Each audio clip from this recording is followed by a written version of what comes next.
Hello, আসসালামু আলাইকুম। Welcome to my channel. আমি মাশকুরা আক্তার নিয়ে আসলাম একটা রান্নার রেসিপি। এটা হলো চিকেন পাকোড়া।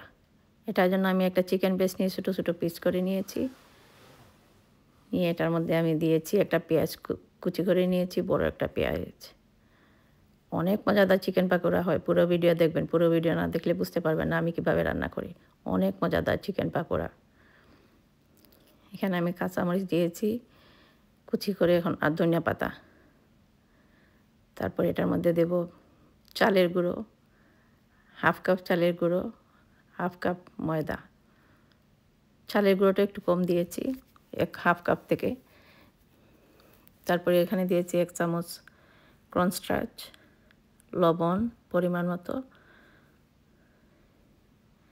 হলুদের গুঁড়ো, জিরার গুঁড়ো, ধনিয়ার গুঁড়ো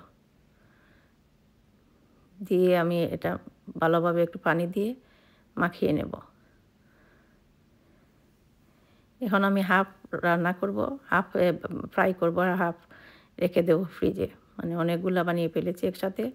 এটার মধ্যে দিতেছি বেকিং পাউডার। সবগুলোর মধ্যে আমি দিই না বেকিং পাউডার। আমি যখন রান্না করি, যখন আমি যে কোনো জিনিস বানাই তার আগে মানে দিয়ে মিক্স করে বেকিং পাউডারটা দিয়ে তারপরে আমি রেডি করি। এখন আমি এগুলো ফ্রাই করতেছি পাকোড়াগুলো। কে কে চিকেন পাকোড়া খান আপনারা আমার মতো জানাবেন। অনেক মজাদার হয়, কিন্তু রমজান অলমোস্ট শেষ হয়ে গেছে। আমি দিতে পারি না রমজানের প্রথম, এখন দিয়ে দিলাম। যারা দেখবেন বানিয়ে খাবেন, অনেক মজাদার হয়। একটা খেলে বারবার খেতে ইচ্ছে করে, অনেক স্বাদ। আমি প্রথমবার বানিয়েছি, রোজার মধ্যে আর বানাই নাই। আমার ঘরে ফ্রাই জিনিসটা আমরা একটু কম খাই, তাই বেশি বানানো হয় না। আজকে বানিয়ে নিলাম। আমি এক এক করে এখন আমি এটারে উল্টাইয়ে দেব।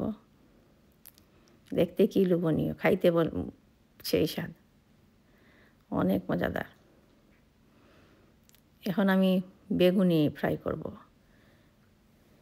এই দেখেন বেগুনির গুলাটা আমি আপনাদের সাথে দেখাই নাই, কিন্তু যদি চান তাহলে রেসিপি দিয়ে দেব। এটা হলো আমার প্রথম ফ্রাই বেগুনি। রোজার মধ্যে আমি ফ্রাই করি না, আমি ওভেন বেক করি বেগুনি। আর টাইম কম, তাই ফ্রাই করে নিতেছি। অনেক মজাদার। তেলে ফ্রাই করে তো যে কোনো জিনিস মজা হয়, কিন্তু হেলদি না। এই দেখেন আমার পাকোড়াও রেডি হয়ে গেছে, বেগুনিও রেডি হয়ে গেছে। দেখতে দেখেন কি লোভনীয় নাস্তা। আজকের ইফতার। সবাই ভালো থাকেন, সুস্থ থাকেন। আল্লাহ হাফেজ।